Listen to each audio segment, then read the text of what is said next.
My name is Stuart McCallion. I'm the Managing Director and Chief Executive Officer of Burley Minerals. We are trading on the ASX as BUR. Burley Minerals, we've been around for about 4 years. We did an IPO back in 2021 on an iron ore project not far from Perth.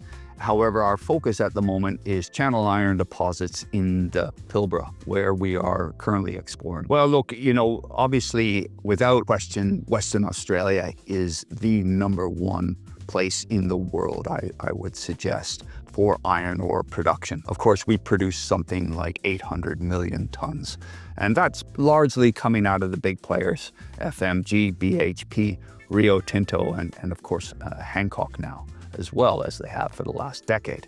Now, we have a very exciting project very close to the coast, in fact, very close to Onslow. Onslow now is beginning to see a little bit of activity, or not a little bit, rather a lot of activity.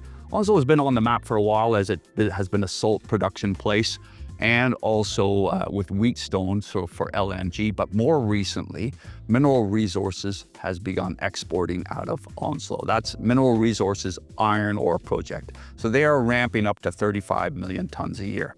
Now, Burley Minerals BUR project is, as the crow flies, less than 100 kilometers from Onslow. So that makes it very, very exciting and appealing for us, because anyone that knows anything about iron ore production in Western Australia understands that iron ore is all about transport economics. And when you're that close to the coast, it makes your project that much easier. And so we are, of course, in exploration at the moment. We're looking to define our resource at the BUR project.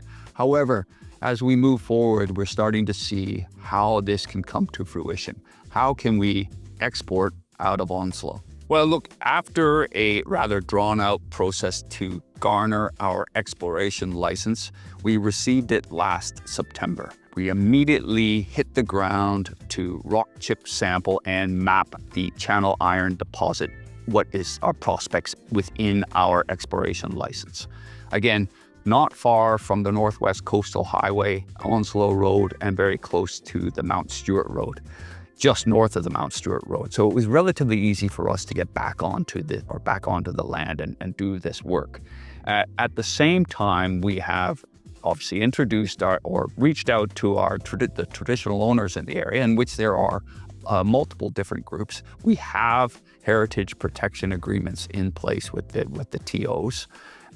To line up heritage surveys. And I think everyone in the state recognizes the importance of protecting Aboriginal heritage. So it's #1 for us. Let's get the surveys done, and then let's get obviously on the ground with additional drilling and exploration. However, in the meantime, or in parallel, we did the sampling, we did the mapping, we did the sampling. Those assay results came back in late last year, early this year as well, demonstrating that there is channel iron deposit, mineralization across a significant area within our exploration license. More than 18 kilometers of strike, more than 5 million square meters of area. Meanwhile, also, we're working on heritage. We get our permits to drill. We've targeted 3 areas within the BUR license area. That is pretty much on the eastern flank, what we call the eastern flank of the areas that we have identified as prospective for channel iron deposits, and also obviously with topography and our sampling. So those 3 areas represent some 3.7 million square meters of prospective channel iron deposits. Basically, in that area, not only do we have right next to us BUR, which is Onslow Iron or Mineral Resources' new project. To the north, Robe Valley, Rio Tinto's project, that has been working since 1972 and produces 65 million tons a year of channel iron deposits. That's a joint venture with Mitsui. So that's been working for decades. We're getting BUR is happening now, Onslow.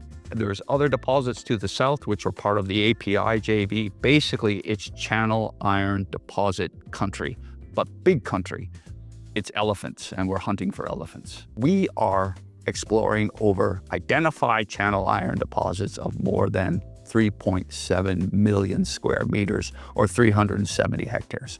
So I would suggest our probability of success is reasonably good.